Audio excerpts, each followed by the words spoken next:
जी।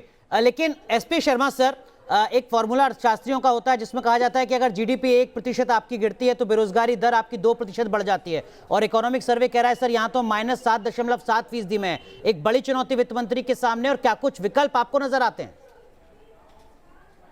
देखिए, आपने बिल्कुल सही कहा, क्योंकि जो ग्रोथ है वो रोजगार से जुड़ी हुई है। और ग्रोथ को हमने देखा है कि लगभग 24% की डिसलिरेशन हुई क्वार्टर वन में, उसके बाद -7.5% का डिसलिरेशन हुआ। लेकिन हमें साथ में ये भी देखा है कि एक बहुत जल्द रिकवरी हुई, जो कि एक्सपेक्टेड नहीं थी। जो स्पीड ऑफ रिकवरी थी वो बहुत तेज थी। उसके बाद हमने जल्द ही अभी के जो रीसेंट आंकड़े हैं, अगर हम उसमें देखें तो जीएसटी कलेक्शंस को देखें या फिर हम जो पैसेंजर व्हीकल ग्रोथ को देखें, तो वो वापस अपने स्तर पे आ गए हैं, जो कि 1 साल पहले थे, प्री पैंडेमिक लेवल पे आ गए हैं।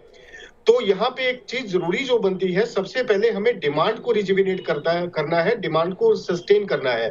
क्योंकि अगर डिमांड नहीं होगी इकोनॉमी में तो रोजगार भी पैदा नहीं हो सकता।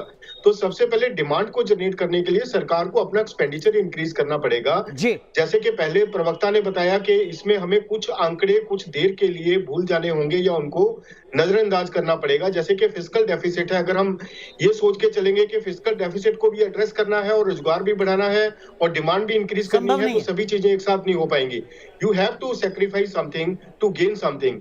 तो आपको सबसे पहले एक्सपेंडिचर इंक्रीज करके, जब एक्सपेंडिचर, सरकार का एक्सपेंडिचर इंक्रीज होगा, डिमांड बढ़ेगी, तो प्राइवेट सेक्टर में एक्सपेंशन होगी, कैपेक्स होगा, तो रोजगार के संसाधन पैदा होंगे। फैक्ट्रीज डिमांड करेंगी कि उनके पास और ज्यादा से ज्यादा लोग ज्वाइन करें। जो डिप्लॉयमेंट ऑफ वर्क फोर्स है वो बढ़ेगा। एक वर्चुअस साइकिल बनेगा, जिससे जब रोजगार बढ़ेगा तो डिमांड और बढ़ेगी। तो हमें एक स्टार्ट करने की जरूरत है, इकोनॉमी को किक स्टार्ट करने की जरूरत है। जी शर्मा सर, कि इकोनॉमी ने किया है, जो कि एक उस पेंडेमिक के स्तर से किया है, वो एक लो बेस से किया है, लेकिन इसको सस्टेन करने के लिए हमें बहुत सारी रिफॉर्म्स की जरूरत है। बिल्कुल, बहुत सारे सुधार की जरूरत है। डिमांड रिजुविनेशन से शुरू होंगी। जी, मांग बढ़ना बहुत जरूरी है। मांग बढ़ेगी तभी पैसा बाजार में दिखना शुरू होगा, तभी अर्थव्यवस्था पटरी पर आएगी।